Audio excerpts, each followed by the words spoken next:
El día de hoy, el mundo cristiano celebra lo que se conoce como la Semana de la Pasión de Jesús. Algunos la conocen como la Semana Santa, aunque todos los días deben de ser santos para Dios, o para nosotros deben de ser días importantes. Hoy también se conoce como lo que es el Domingo de Ramos. Hoy se conoce como la entrada triunfal a Jerusalén. Y alrededor de todo lo que les he mencionado, el mundo secular e intelectual habla mucho acerca de la pasión de Jesús. Y encontramos documentales en los canales seculares como Discovery Channel, National Geographic. Pero es importante que la iglesia sepa qué dice la Biblia en relación a la Semana de la Pasión de Jesús. Y es por ello que el día de hoy compartiremos con la iglesia un tema relacionado con el primer día de la semana, el día cuando Jesús entra a Jerusalén. Este evento lo registran los 4 evangelios: Mateo, Marcos, Lucas y Juan. Está en los 4 evangelios. Pero con la ayuda de Dios vamos a ver lo que nos dice el evangelio de Mateo y el evangelio de Juan. En Juan capítulo 12 encontramos cuando Jesús llega días previos a Jerusalén. Vamos a ir, y me va a acompañar ahí por favor, a Juan capítulo 12, pero vamos a ir al versículo 1. Evangelio de Juan, capítulo 12, el versículo 1. Uno de los eventos más importantes que tuvo Jesús en su ministerio fue cuando resucitó a Lázaro. Y dice el versículo 1 de Juan 12: 6 días antes de la Pascua vino Jesús a Betania. Entonces Jesús se estaba acercando 6 días antes a la ciudad de Jerusalén, donde estaba Lázaro, el que había estado muerto y a quien habían resucitado de los muertos. Este evento fue tan importante e impactante que atrajo la mirada de muchos judíos en aquel entonces. Se dice en las crónicas que alrededor de 250,000 judíos acudieron a esa ceremonia o fiesta de la Pascua. Recordemos que la Pascua es una ceremonia que celebran los judíos y es la más importante. Y según las crónicas, cada familia aportaba un cordero como sacrificio. Resultado de esto habla entonces que había alrededor de 2.5 millones de judíos conglomerados en Jerusalén el día que Jesús entra triunfalmente a Jerusalén. Entonces había mucha gente alrededor de este evento, y Dios quiere que tengamos en mente como iglesia qué representa la entrada triunfal de Jesús a Jerusalén. Dice que la escena nos habla que Lázaro, que había estado muerto, Jesús lo había resucitado. No nos dice la Biblia cuánto tiempo más vivió, pero el hecho fue milagroso. Y esto nos habla que Jesús tiene poder sobre la muerte, hermanos. ¿Qué significa eso? Que nuestro futuro está garantizado en Cristo Jesús. Tenemos esperanza en el futuro. Cristo nos da salvación y seguridad eterna. Somos seres mortales que un día vamos a morir, estamos de paso en esta tierra, pero a los cristianos Jesús nos da la garantía y certeza que estaremos con Él en el paraíso por la eternidad. ¿Cuántos dicen amén y gloria a Dios? Estamos seguros en Cristo, hermanos. Versículo 2: y le hicieron allí una cena, Marta servía, y Lázaro era uno de los que estaban sentados a la mesa con él. Este momento debió haber sido impactante. Imagínense, después de que Lázaro estaba en un féretro o estaba a punto de ser sepultado, le cambió la vida. Y ahora estaba con Jesús y sus hermanos cenando. Esto nos habla, hermanos, que Cristo puede cambiar nuestra vida para bien. Podemos vivir momentos difíciles, adversos, pero Dios puede cambiar y puede transformar la adversidad y la prueba en momentos de paz y de bonanza. 3. Entonces María tomó una libra de perfume de nardo puro de mucho precio y ungió los pies de Jesús y los enjugó con sus cabellos, y la casa se llenó de olor de perfume. Este momento fue importante porque, sin darse cuenta, María estaba preparando a Jesús para lo que sería su crucifixión. Todo esto sucedió el día domingo. Pero vamos a ir al texto 12 de Juan 12. Y dice, el siguiente día, es decir, es lunes. Es el primer día o el día lunes de la semana de la pasión de Jesús. Y esto es lo que sucede en ese día. Dice la Biblia que grandes multitudes que habían venido a la fiesta, y aquí encontramos mucha gente. Era una ciudad llena de personas. La ceremonia de la Pascua era muy concurrida. Y dice que muchas multitudes o grandes multitudes habían venido a la fiesta al oír a Jesús que venía a Jerusalén. ¿Sabe que Cristo atrae las miradas de muchos? A mucha gente le gusta lo que hace Jesús. A mucha gente le gustan las enseñanzas de Jesús.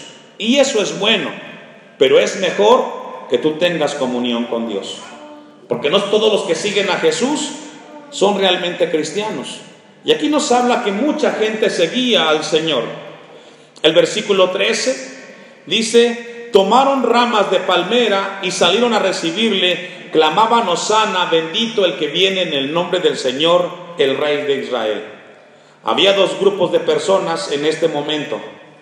Había dos grupos de gente. Unos que alababan y buscaban a Cristo por lo que había hecho con ellos.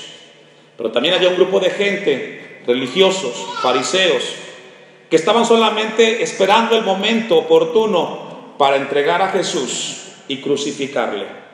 Nos habla la Biblia y nos dice que había dos grupos de personas. La gente estaba contenta, pero esta misma gente que en el versículo 13 nos dice que tendían las palmeras y decían hosana, bendito el que viene en el nombre del Señor, 4 días después dirían, crucifícale, crucifícale, suelta a Barrabás y crucifica a Jesús. Esto nos habla de que el hombre es muy frágil. Hoy podemos estar aquí en la casa de Dios, teniendo un tiempo de comunión con Dios, escuchando su palabra, y salir de este lugar y entregar a Jesús con nuestras acciones. Por eso Dios nos llama hoy a revisar nuestras vidas. No es lo que decimos, sino lo que hacemos con nuestra vida para Cristo, hermanos. ¿Cuántos dicen amén?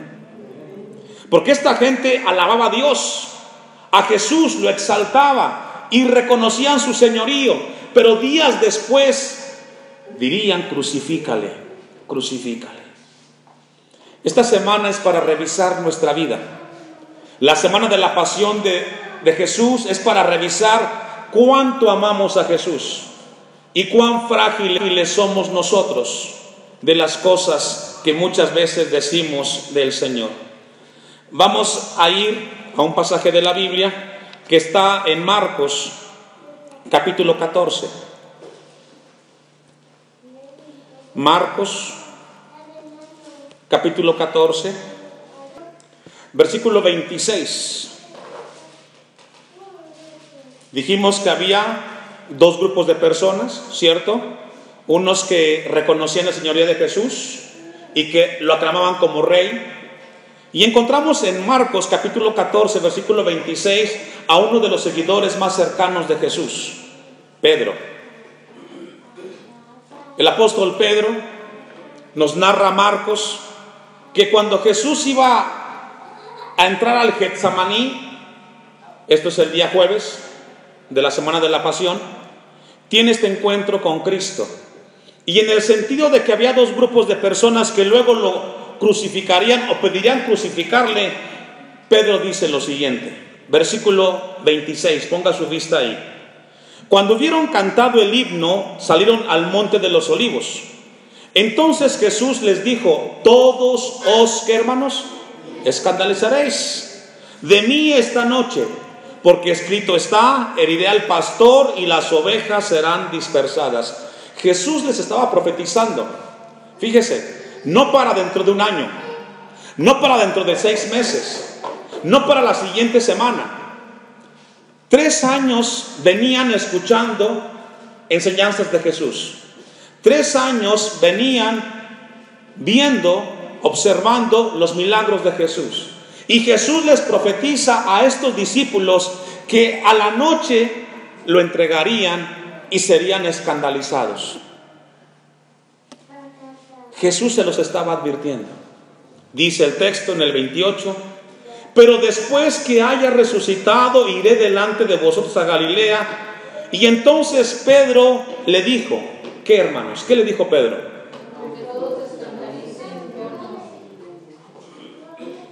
Pedro representa ese tipo de cristianos que dicen, yo le seré fiel al Señor.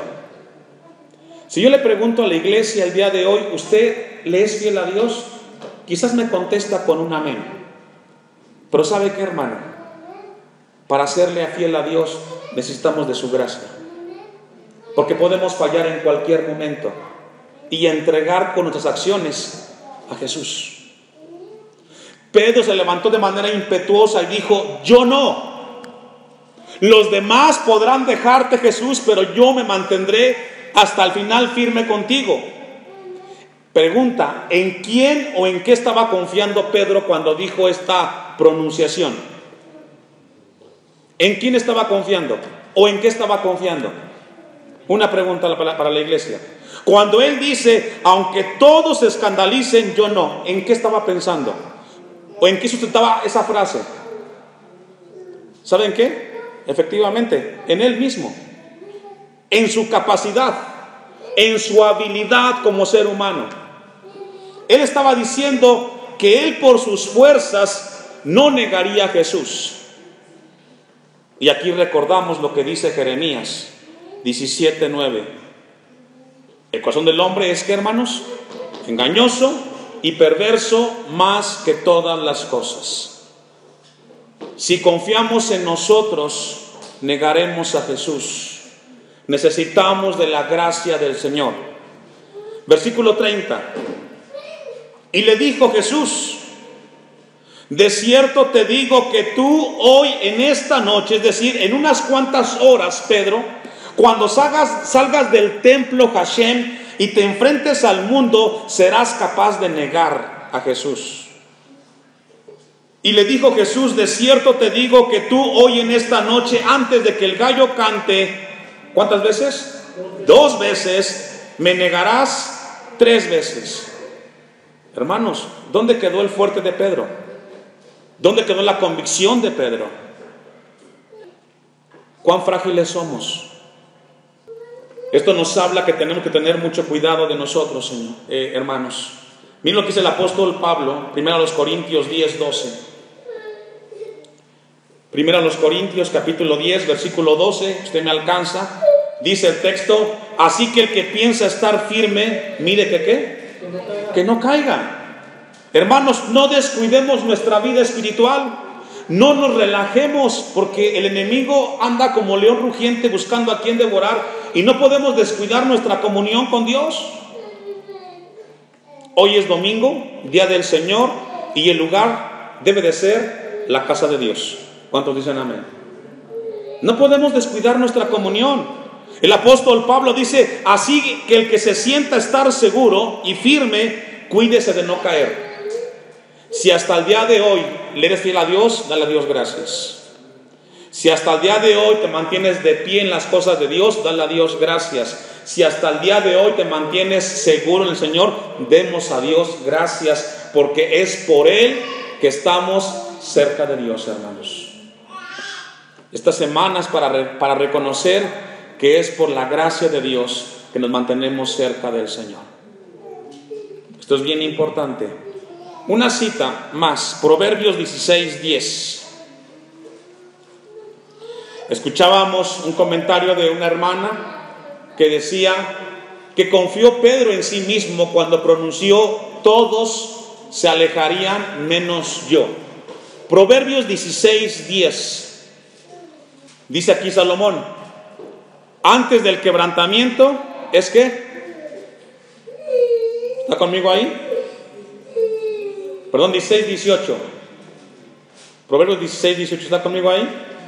Antes del quebrantamiento, ¿es qué? La soberbia. Y antes de la caída, es decir, antes de que caigamos o nos alejemos de Dios, está el orgullo. Otra vez. Antes que caigamos en algún pecado, o que nos deslicemos, o que neguemos a Jesús, está el orgullo. Es decir, el orgullo antecede a la caída. ¿Por qué Pedro dijo lo que dijo? Porque él creyó que con sus fuerzas y capacidad se mantendría cerca de Dios. Muchas veces es el orgullo el que nos aleja de estar cerca de Dios. El orgullo habla de yo puedo, yo quiero y yo lo puedo resolver. Hermanos, necesitamos a Cristo en nuestras vidas para poder seguir adelante.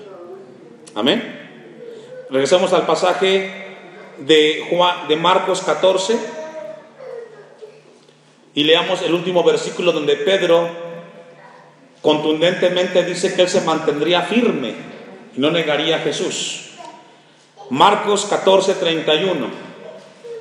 Mas él con mayor insistencia decía, Pedro decía con mayor insistencia, si me fuere necesario, ¿qué? Morir contigo, no te negaré. También todos decían que, es decir, no solamente Pedro, todos los discípulos estaban seguros que no dejarían a Jesús, ni tampoco lo abandonarían. Pero ¿qué sucedió en la realidad? Todos huyeron, lo dejaron solo, y enfrentó la cruz solo Jesús. Hermanos, Iglesia Hashem, cuidemos nuestra comunión con Dios y pedirle a Dios que hasta el final podamos mantenernos firmes y podamos mantener nuestra convicción en el Señor. Vamos a ir a Mateo capítulo 21 y ver lo que Mateo nos habla desde la perspectiva del evangelista Mateo, versículo 1. Y dice el versículo 1: cuando se acercaron a Jerusalén y vinieron a Betfage, al monte de los olivos, Jesús envió a 2 discípulos, diciéndoles: id a la aldea que está enfrente de vosotros, y luego hallaréis una asna atada y un pollino con ella, desatadla y traédmelos. Y si alguien os dijere decir, el Señor los necesita y luego los enviará. Todo esto aconteció para que se cumpliese lo dicho por el profeta cuando dijo: decid a la hija de Sión, he aquí tu rey viene a ti, manso y sentado sobre una asna, sobre un pollino, hijo de animal de carga. Y los discípulos, ¿me ayuda a leer? Dígalo fuerte. Fueron. Eso, hermanos, significa ¿qué? Obediencia. Si podemos resumir la predicación de hoy y el primer día de la semana, en lo que Dios nos está hablando, nos habla de obediencia. Obediencia a Dios y obediencia a la palabra del Señor. Dice la palabra: y los discípulos fueron e hicieron como Jesús les mandó. Hermanos, Jesús les dio una indicación a los discípulos específica. Ellos obedecieron. La semana de la pasión de Jesús es para recordarnos a los cristianos que la obediencia es proporcional a nuestro amor a Cristo. Repito, la obediencia es proporcional a Dios con nuestro amor. Yo le pregunto, ¿cuántos aman a Cristo? ¿No? ¿Ama a Cristo? Bueno, su amor es proporcional a su obediencia. Si usted lo ama mucho, va a obedecerlo mucho. Si lo ama poquito, lo va a obedecer poquito. ¿Cuántos aman a Cristo? Ahora sí, como Jesús dijo: Pedro, ¿me vas a negar? Esta es la palabra, hermanos. Semana Santa es esto. La Pascua es esto. Es obediencia a Dios. La gente se dice ser cristiana, pero no obedece a Dios. Amamos a Dios y obedecemos a Dios. A los discípulos les pidió ir por un pollino o por un asna. A usted lleva a pedirle otra cosa, pero la indicación es la misma. Es obediencia al Señor. Amén. No lo escucho convencido, pero Dios le está hablando. Dice el texto entonces: y los discípulos fueron e hicieron como Jesús les mandó.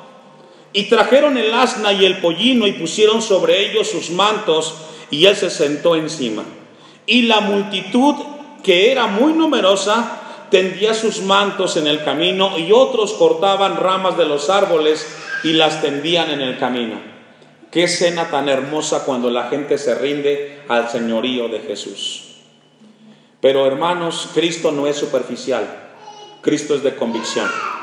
Lo amamos y nos rendimos nuestras vidas y nuestros corazones a Él. Versículos 9. Y la gente que iba delante y la gente que iba detrás aclamaba diciendo: Hosana al Hijo de David, bendito el que viene en el nombre del Señor, Hosana en las alturas. Qué hermoso es esta alabanza, exaltando a Cristo. Pero ¿cuánto dura esa alabanza? ¿Cuánto nos dura el momento de comunión con Dios? ¿Nos dura para todo el día y mantener ese temor hacia las cosas de Dios? Esa es la pregunta que surge de esto. Versículo 10. Cuando entró él en Jerusalén, toda la ciudad se conmovió. Es decir, el centro de atención era Jesús. Hoy, este día, Domingo de Ramos, en todo el mundo, la figura más importante en las noticias y redes sociales es Jesucristo. Gloria a Dios. Porque aunque el mundo no esté de acuerdo y haga críticas de la pasión de Jesús, Jesús sigue siendo el punto de atención del mundo entero. Ese es nuestro Señor Jesucristo. Que a donde Él se menciona o donde Él se mencione es el centro de atención. Toda la ciudad se conmovió diciendo: ¿quién es este? Y es la pregunta de hoy, hermanos. El mundo intelectual de hoy cuestiona si Jesús murió, si resucitó, pero Jesús es real, tan real que usted y yo hoy aquí reconocemos que Él vive y reina para siempre. La cruz es una muestra de que la iglesia vive por un sacrificio eterno en Cristo Jesús. Y nos encaminamos hacia una eternidad. Versículo 11. Y la gente decía: ¿quién es este? Jesús, el profeta de Nazaret. Y entró Jesús en el templo de Dios el primer día de la semana, el lunes, la semana de la pasión. Jesús entró, ¿a dónde, hermanos? Al templo, ¿está conmigo ahí? De Dios. ¿Y qué hizo? Y echó fuera a todos los que vendían y compraban en el templo. Es decir, en el tiempo de Jesús se convirtió en un mercado, en comercio. Y es lamentable que en el siglo XXI encontremos las cosas de Dios tan relacionadas con un mercado. El templo de Dios es para adorar a Dios. El templo de Dios es para predicar la palabra de Dios, no para hacer comercio de las cosas de Dios. Y en esta tarde también Cristo está en este lugar. Dice la palabra de Dios: y entró Jesús en el templo de Dios y echó fuera a todos los que vendían y compraban en el templo, y volcó las mesas de los cambistas y las sillas de los que vendían palomas, y les dijo: escrito está. ¿Me ayuda a leer? Termina el texto. La casa de Dios es ¿qué? Casa de oración. Esta casa debe de ser siempre un lugar de comunión con Dios, hermanos. El día que yo no esté en este lugar, no me gustaría que los que aquí se congreguen hagan de esto otra cosa que no sea casa de oración. Debe de ser un lugar para tener comunión con Dios. Pero ustedes, dice, ustedes, líderes religiosos, la han convertido ¿en qué? En cueva de ladrones. ¿En qué transformamos la casa de Dios, hermanos? ¿Qué hacemos con las cosas de Dios? ¿Qué hacemos con los talentos que Dios nos ha dado? ¿Los usamos para su gloria o los usamos para otras cosas? Hoy Dios revisa espiritualmente a la iglesia Hashem con esta palabra. Él llegó a Jerusalén y se dirigió hacia el templo. Dice el apóstol Pablo a los Corintios que somos templo, ¿y qué más? Si Jesús entrara a tu corazón, ¿qué encontraría esta tarde? Profundo, ¿verdad? Si somos templo de Dios, ¿qué encontraría Jesús si entrara a tu corazón? De hecho, ve tu corazón. Él sabe que hay ahí. ¿Qué encontrará? ¿Qué encuentra Jesús esta tarde? ¿Encuentra un corazón agradecido? ¿O encuentra un corazón volcado completamente al pecado y al mundo? Yo no conozco tu corazón, pero Cristo sí. Yo no sé qué hay en tu vida, pero Cristo sí. Yo no sé qué haces en tu trabajo, pero Cristo sí. Yo no sé qué vives en tu casa, pero Cristo sí sabe qué vives. Y hoy te dice que Él puede entrar a tu templo y puede saber qué hay ahí. Y Él espera encontrar en tu casa, en tu templo, un lugar de comunión con el Padre. Esto nos habla de que Cristo es celoso con las cosas de Dios Padre. Amén. Esta tarde Dios quiere que nos llevemos a nuestras casas, hermanos, que Dios ve todas las cosas y Él es celoso. Versículo 14, y concluimos. Y vinieron a Él en el templo ciegos y cojos, ¿y qué hizo? A eso vino Cristo, a perdonar al pecador, a sanar enfermos y a restaurar el corazón de los perdidos. Cristo hoy nos recuerda que Él sana, que Él transforma y sobre todo Él salva para la eternidad.